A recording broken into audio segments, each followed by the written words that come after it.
Assalamualaikum warahmatullahi wabarakatuh, sahabat Genjet Mania dimanapun Anda berada. Tentunya pada kali ini Anda semuanya bersama channel YouTube yang senantiasa memberikan inspirasi, memberikan ide-ide cemerlang untuk bekal hidup di dunia sampai di akhirat. Tentunya tak lain hanya di Gen Z Talk. Oke, sahabat pecinta channel Gen Z dimanapun Anda berada, setiap kali kita menghadirkan tamu, tentunya tamu yang bisa diberikan acungan jempol 4 bahkan 8.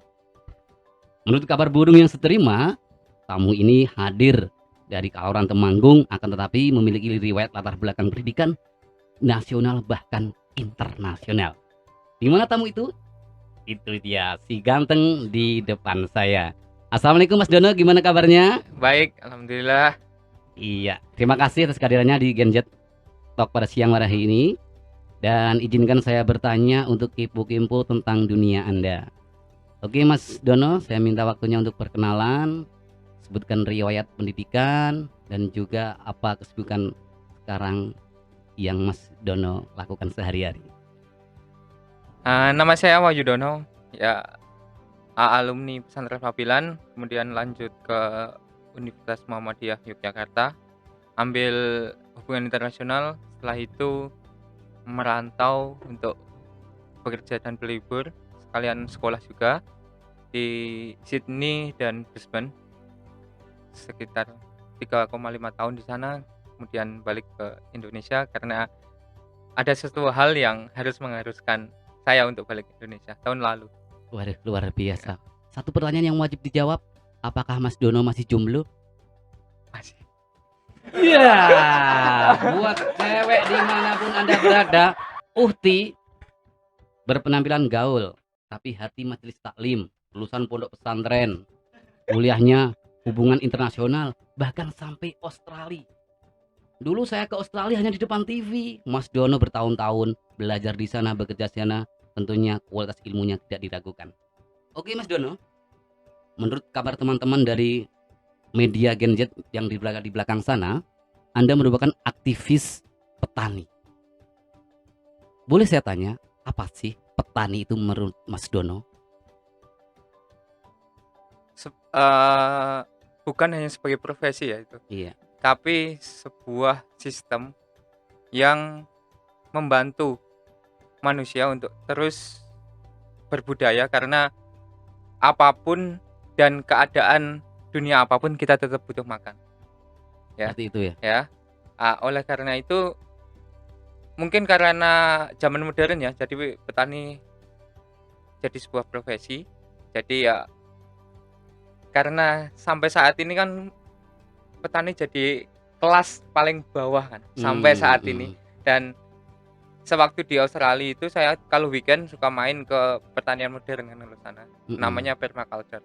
Itu suatu sistem pertanian modern, percampuran antara modern dan tradisional dan tanpa bahan kimia apapun. Itu untuk menopang kehidupan mereka.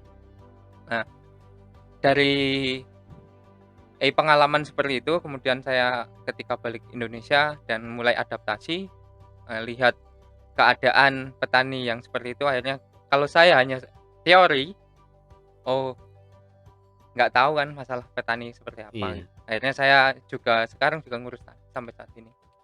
Ya, penjelasan yang sangat luar biasa didasari dengan pengalaman dan ilmu studinya yang ada di Australia. Kalau petani sekarang terbang ke pertanian, apa ini yang di dalam dunia pertanian yang menurut Mas Dono ketahui?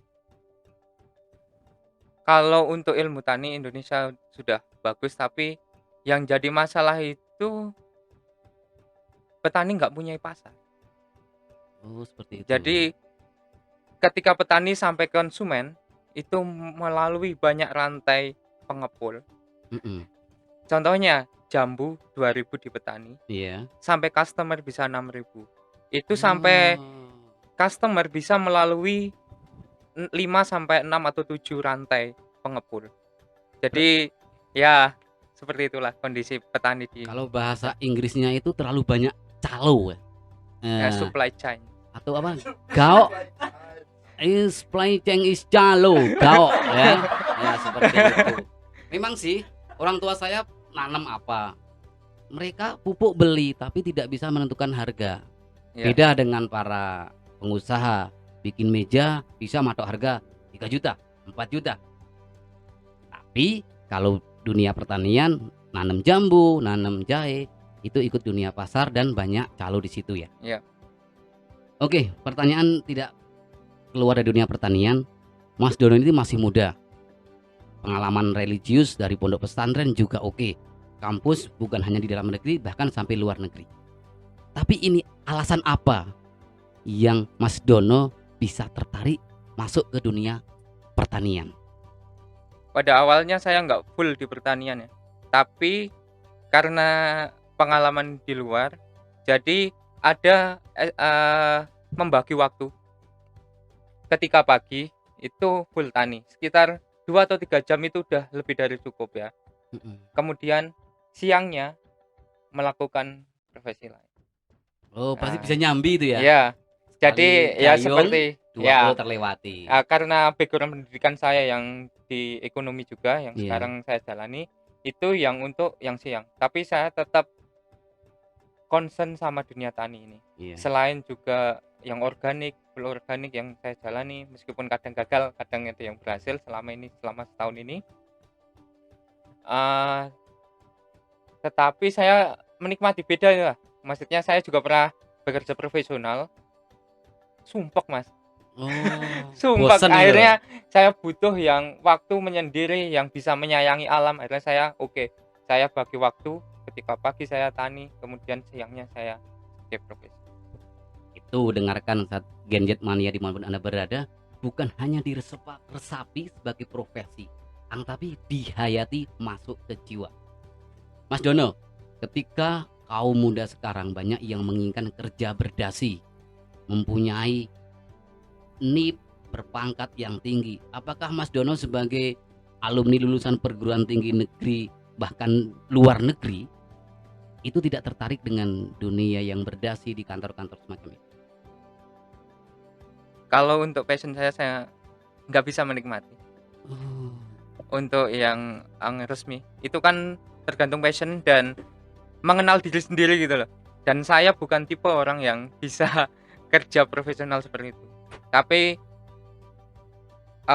setelah pulang dari Australia kan, saya juga ya lagi membangun bisnis konsultan. Konsultan ini saya masih pendidikan dan menunggu untuk ujian profesi. Iya. Tapi karena ada corona jadi semuanya mundur ya. Makanya itu kalau ketika pagi saya full di Tegal lah atau sawah. Tapi saya senang Tegal. Kemudian siangnya rencananya saya yang itu konsultan itu. Mas Dono kan tinggal di Temanggung tuh. Ya. Tegal sana jauh. Wah, ngapa? Iya. Tegal Brebes atau Tegal mana itu? Tegalan. Oh, Tegalan kebon lah. Belakang sana, Ya. Ladang Tegal ya. Ya. Luar biasa. Oke Mas Dono, kembali ke pertanyaan selanjutnya. Dalam profesi apapun yang kita geluti, itu ada yang namanya tantangan, baik dari luar maupun dalam. Ya. Sebagai generasi yang muda, apakah ada Mas Dono masuk ke dunia pertanian itu berbagai macam tantangan atau halangan? Paling pertama sih image. Dan status sosial seorang petani itu kan rendah banget kan di mata. Ya, contohnya mertua. Waduh, Calon mertua kalau tahu menantunya petani itu mikir berapa kali tuh. kayak masa depan suram itu. ya seperti itulah. Itu yang jadi tantangan bagi saya sendiri. Ya semoga kawan-kawan juga biasanya kalau ada contoh itu kan nanti kan banyak yang ikut. Jadi emang perjuangan sekali sih kalau seandainya saya ada profesi petani seperti itu.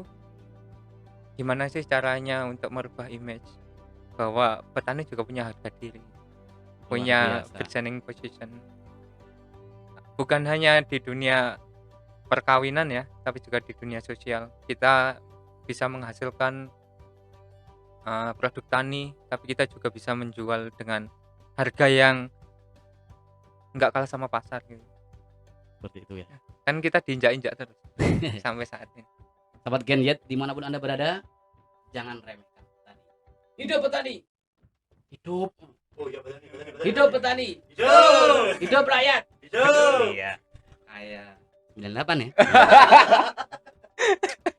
Oke Mas Dono, sebagai generasi muda yang suka di dunia pertanian, banyak sekali kaum muda sekarang ambil jurusan kuliah pertanian. Tapi selesai kuliah, dia tidak mau ke ladang, tidak mau ke sawah. Dia pengennya jadi pejabat di Kementerian Pertanian atau di Dinas Pertanian. Lah, menurut Mas Dono sendiri, apakah kaum muda sekarang yang memiliki latar belakang atau baik SMA sampai bangku perkuliahan, apakah perlu turut andil dalam membangun pertanian khususnya yang ada di Indonesia ini? Kalau menurut saya sih itu salah satu kesalahan sistem pendidikan kita berawal dari situ, karena ketika kita masuk jurusan itu kan kadang-kadang pasrah, padahal itu nggak disukai kan. Biasanya pilihan kedua, pilihan ketiga, akhirnya ketika kuliah ya yang penting kuliah. Akhirnya ketika ada juga yang niat di pertanian, tapi karena kondisi ekonomi dan lain-lain, akhirnya ya paling aman ya mendaftar di kedinasan. Oh, seperti itu ya. Iya. Nah, tapi juga banyak juga teman-teman saya yang ngambil magister pertanian dan lain-lain, ekonomi, teknologi juga, yang memang concern sama pertanian dan turut membantu para petani lah biar punya power. Ya. Di Jogja agak banyak. Saya juga punya teman-teman yang emang komunitas muda-muda yang meninggalkan zona nyaman di dunia profesional dan niat gitu di pertanian. Ya, ketika saya balik ke sini ada gairah gitu. Ada gairah banyak loh. Ternyata banyak muda-muda yang pengen juga ya. Girohnya tumbuh gitu ya. Mereka punya pasar sendiri, gimana cara jualnya gitu. Punya pakai cara-cara bertanam dan menjual secara online lah, secara modern lah sistem pertaniannya, yang itu membuat mereka terus bisa survive. Sebagai gambaran besar, walaupun menjadi seorang petani, tapi jangan berkecil hati dan mengemasnya itu secara yang modern gitu ya. Ya, Baik secara pengolahan maupun penjualan hasil pertanian seperti itu ya. ya milenial kan katanya terkenal malesan lah. Iya. Tapi tahu sendiri kan, milenial itu generasi yang katanya males tapi tingkat kreativitasnya itu mengalahkan ya generasi boomer lah, generasi sebelum kita. Beneran, punya cara sendiri untuk bisa survive gitu loh. Dan saya juga kaget gimana cara mereka mengemas, petani-petani yang muda ini mengemas, terus gairah di pertanian juga tinggi ternyata. Tapi hanya tertutup sama ya kurangnya di blow up lah. Iya, penjelasan yang sangat luar biasa. Saya harap para kaula muda, sahabat Genjit dimanapun Anda berada yang menonton channel ini, sebarkan ilmu yang terbaik di hari ini, karena kita tidak lepas dari dunia pertanian, walaupun kita tidak masuk di dunia pertanian. Akan tetapi setelah mendengar apa yang Mas Dono sampaikan, ikut andil, bukan hanya mulai kapan, dari detik ini juga. Ayo sawah. Pertanyaan terakhir Mas Dono, Ya. bagaimana Mas Dono memberikan kesan dan pesan terhadap sahabat muda di luar sana, bukan hanya ratusan tapi ribuan bahkan jutaan, agar tertarik di dunia pertanian, agar turut andil menyukseskan dunia pertanian khususnya di Indonesia melalui di lingkungan masing-masing? Saya percaya sama generasi muda ya, dengan kreativitasnya, gairah, dan tidak seperti generasi-generasi sebelumnya yang nganutan. Biasanya kan agak ribel kan. Kalau yang masih muda, saya pesan sama yang muda-muda, teman-teman juga yang lebih muda dari saya atau agak lebih tua dari saya,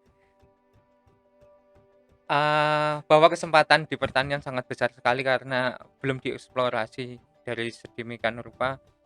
Sampai saat ini juga masih sedikit yang melakukan riset dan lain-lain ya, dan pelaku di dunia pertanian masih sangat sedikit. Itu adalah tantangan sekaligus kesempatan untuk kita untuk bisa survive di dunia pertanian. Pesan saya sih, petani nggak harus full kayak petani yang lama-lama. Kadang ada ladang tinggal sehari sejam, 2 jam, 3 jam, yang penting anguk-anguk lah. Istilahnya buang stres dari dunia profesional di dunia modern, menyayangi tanaman, mengolah tanah, berkeringat biar nggak kena gula atau dan lain-lain sebagainya. Kan kalau kita Berjemur berkeringat ya, corona. karena corona kan juga menginspirasi kita kalau kita harus berkeringat, harus kena Betul sekali. matahari dan lain-lain. Itu salah satu alasan saya sih. Saya sayang sama diri saya sendiri, akhirnya saya pengen berkeringat dan saya juga menyayangi tanah yang menjadi ibu kita semua dan juga selain itu harus mikir sama ekonomi sih. Kalau seandainya kita memperlakukan tanah itu dan menanam yang tepat, itu jadi tabungan sih. Dan Ya, saya lagi lagi investasi. investasi.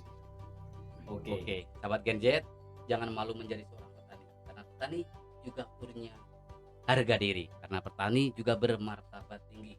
Selain menghasilkan energi, kesehatan untuk tubuh kita, tentunya penghasilan juga ada. Ya. Apapun profesi yang kita geluti sekarang, jangan keluar dari zona nyaman, teruslah berkarya terlebih melalui dunia pertanian. Oke, begitu Mas Ya. Dono? Ya, Terima kasih atas waktu yang diberikan kepada kami. Semoga bermanfaat buat sahabat Genjet dimanapun Anda berada. Tak lain hanya ungkapan terima kasih yang dapat kami berikan. Oke sahabat dimanapun Anda berada, sampai di saat ini perjumpaan kita pada siang menjelang sore hari ini. Jangan lupa tetap bergabung bersama channel Genjet Talk Mania. Assalamualaikum warahmatullahi wabarakatuh. Waalaikumsalam.